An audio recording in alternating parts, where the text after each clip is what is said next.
Hello, I'm Bryan Carpenter, here to tell you the story about Emilio Jr. Romero.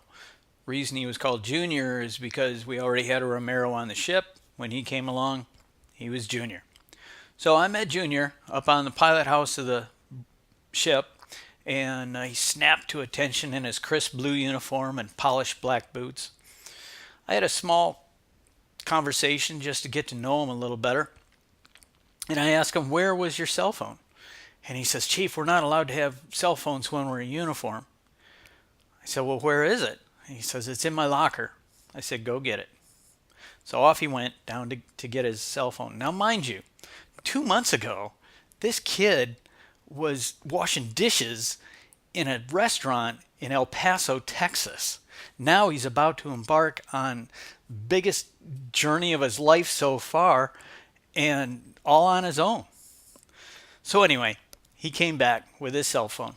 I said, "I want you to put 3 phone numbers into your phone." He says, "Okay." I said, "The first one I want you to put into your phone is the National Sexual Assault Hotline." That number right there.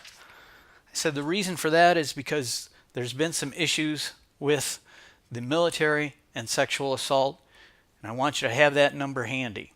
I said, "The second number I want is the National Suicide Hotline. For the same reason, we've had some issues with the military, with suicide, and I want you to have those numbers handy." Those are 2 numbers that you can't just say, "I'll get back with you on that." You have to have that information readily available at the moment that you need it. You may not need it yourself, but your shipmates may. So you have to have that information readily available. The third number is my personal cell phone number. I want you to have that number so that if you have any questions or comments, you can always get a hold of me day or night.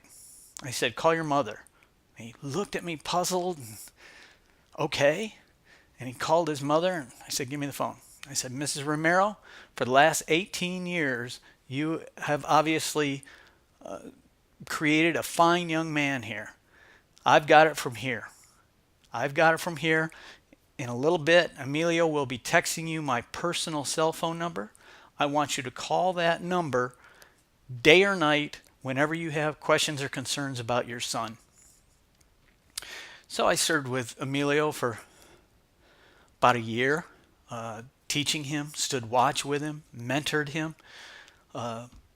Then he got picked up for machinery technician school, and was about to leave the ship, and on his parting remarks, he said, "I'll never forget that first day where you took responsibility for me and you told my mother the same thing. I will take these leadership experiences and create them into my own experiences."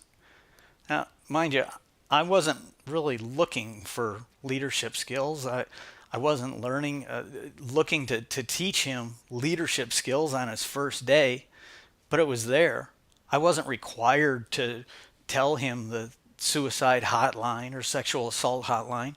I wasn't required to do any of that stuff. I just did what I thought was right. Leadership experiences will come up in many different forms, and you can't ignore them. You just have to go with them. So with that, I wish you well, and thank you for listening.